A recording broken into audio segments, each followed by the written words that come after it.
Guys, so basically we're at the point now where we've done every single research method and we've done the theory behind it. So there's nothing left to kind of learn that's new. We're just going to look at 5 possible essay questions that could come up. Now the 5 possible essay questions that are a bit more general than, say, evaluating a specific type of research method are: evaluate the claim that practical issues are the most important research methods, evaluate the claim that ethical issues are the most important, evaluate the view that theoretical issues are more important, or even more general, they might just get you to simply assess quantitative or qualitative methods. So the next 5 lessons, each lesson's going to go through planning what you need for each of these particular questions. And then what I'm going to do is I'm going to give you 2 lessons next week where you plan and write one of these, and I'm going to leave it up to you which one you pick. What I might suggest is that you pick the one you feel least confident about so you can get a little bit of additional feedback. Now through this I have, on some of the questions, I have written a bit of a tip on if you're aiming for an A and A star, a bit of extra work to do, but that's not mandatory. That's just what you need to do if you're aiming for an A and A star. So what we can see is the first lesson you've been given to do is practical issues. So we're going to look at if a question came up asking you to assess whether practical issues were the most important factor in choosing a research method, and debating that. So all of this is about debating. Remember, we've got 3 things that could influence how you research something. Should we consider how practical the method is, how ethical it is to do, or how theoretical it is to do? So theoretical is going to provide valid, representative and reliable data. Now often these kind of conflict with each other.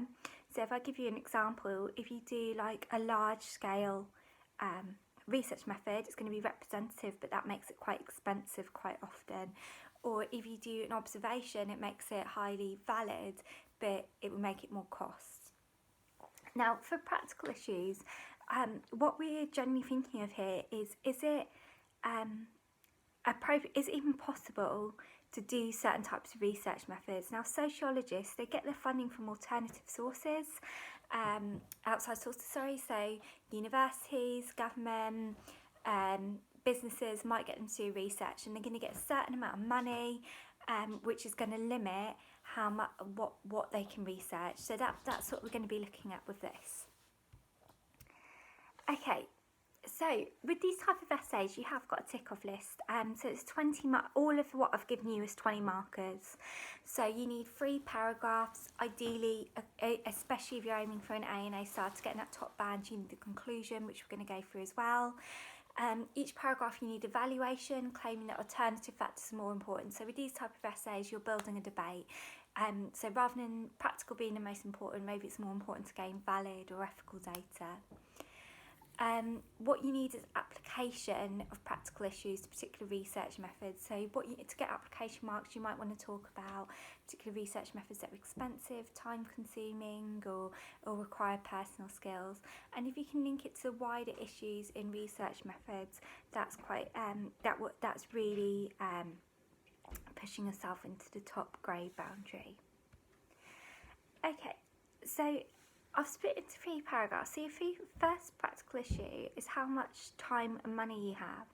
So if you remember, what you want to talk about is, as I said, you're getting paid to do research by a university or by government or by maybe a company, and they're going to give you a set amount of money, and they're also going to give you a set amount of time to do the research. Often this might not be very much time or might not be very much money. So this is going to limit what you can do. What I'd like you to do for this paragraph, make sure you include why it's important to stick with, in a paragraph like this, why is it important to be cost and time effective, because you are prevented by these external sources.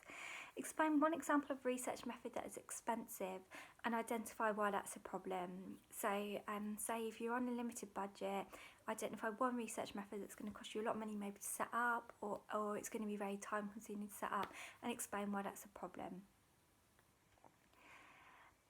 Organisations that offer funding may put restraints on the method of research and what the researcher discovers. So what we've got to think about here is, say if you're getting your money from the government, they're going to put constraints on what they want you to find out, essentially. So if you think a Conservative government, Brexit's just happened, they're not going to want your research to find out that Brexit's a bad thing. So they might put some level of constraint on how you can research that, how you can answer your questions. And if you don't follow that, you're going to have your funding cut, or they'll get someone else to do it. What we've got to think about here is you're not a sociologist trying to investigate the world, you're a person getting paid to do a job, and you've got responsibility to do that job and keep your paymaster happy. Finally, your third point is your evaluation point, and identify how using lower cost research methods may negatively impact on theoretical issues of the research. So your main one you're going to want to think about is validity. So what you might want to do, the cheapest method we know to use is the questionnaires or official statistics. Explain how, identify why that's cheap, and explain why that's going to negatively impact on your validity. And that would be your first paragraph. There you've gained your explanation, your application, your evaluation. Okay, next thing, it's not an external force this time, it's an individual thing. Now, a lot of research depends on the personal skills and characteristics of a sociologist. So this can be a bit more, we normally think of kind of a bit more in-depth kind of skills. So some people are really good at confident about speaking to people, have a natural way of developing rapport, have a natural way of getting people to open up. And some research methods, and I've given the example here, like unstructured interviews or observations, really depend on those personal skills. So if you're a sociologist and you don't have those skills, you're not going to be able to use either of those methods. Even kind of more generic things like your age or your gender can have an impact. So this is, I always give this example, don't use this is just to get us thinking. But this one guy, I'll show you a picture when we come back, he decided to do a covert observation. It was this elderly man, and lots of students were throwing rocks at his gnomes and his flower pots. This elderly man, bless him, decided to find out what was going on, and he dressed up like a 14-year-old schoolgirl and went up to students to ask what the haps was. Now, unfortunately, he got arrested and he got an ASBO, and he was no longer allowed to dress up as a schoolgirl or talk to school students, and he didn't get to find out he was breaking his gnomes and vases.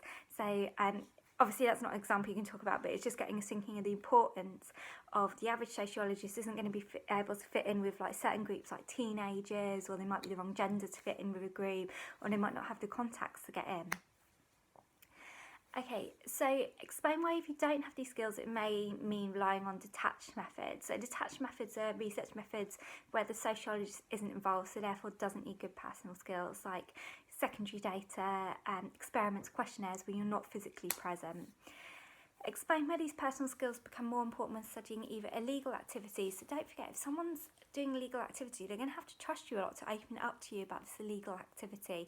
Even if you're a victim of crime, if you think of like maybe victims of domestic violence, they're not going to want to just talk to anyone about their experience. Children, we've looked at before, you need to have certain skills in getting kids to open up, and you need to speak in their language, so that's quite an important one. And then as your evaluation, explain why relying on these more detached methods impacts on validity. So we're kind of building a bit of debate here. We can see the more practical, the cheaper, the less time consuming the method, the lower the validity. If you are aiming for an A and A star, maybe explain how detached methods lowers the impact of first-hand, thinking about whether we don't manage to get that first-hand experience and the meaning behind people's actions. Okay, and our final thing is whether you're going to actually get a taking up on the opportunity to study something. So before I get you to do this task, if I just explain one example, there was one sociologist who actually managed to get well, he got really ill, unfortunately. He was in hospital, and he's going to be in hospital for a long time. And he thought, well, I'm in hospital, so I'm going to study what's going on in this hospital. I'm going to study the work of the doctors and nurses. It was an unexpected source of data. It was unexpected access to a participant group. So by doing that, you're not going to be able to suddenly start making an interview or a questionnaire. All he could do was observe what was going on and noting it down. So because he had an unexpected access to a group, he had to rely on that method. Now, equally on the other side, some groups are particularly hard to gain access to. So, for example, school students, we know for someone to get into the school, they have to have a DBS check, they need to have permission from the school. So it might be hard to gain access to a school, which means you're going to have to rely on secondary data like documents and official statistics. So that might be another thing that impacts your research.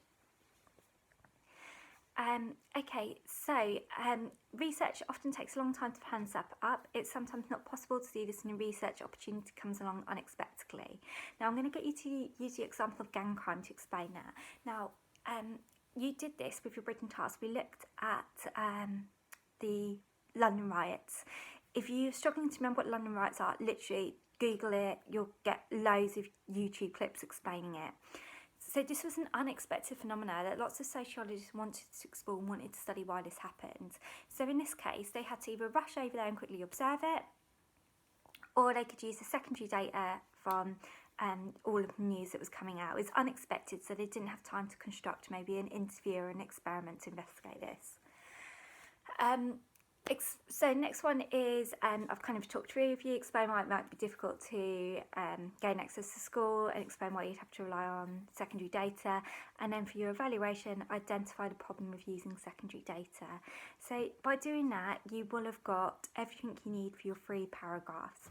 Now in your conclusion, you want to conclude by saying actually something is more important than practical issues. So a whole debate has been leading us. It's been a debate between practical issues or validity. So in your conclusion, what I would like you to do is explain why interpretivists who you've just looked at would say actually it's more important to gain valid data, to gain Versahan, and it doesn't matter so much about the cost. So this all shouldn't be anything new, it's just applying what we've learned to a particular exam question. But if you do have any difficulties, which I understand because it's a hard essay question, this is why we're spending a lesson on it, just email me and I'll go through it with you. Alright, hope you're all okay guys, bye.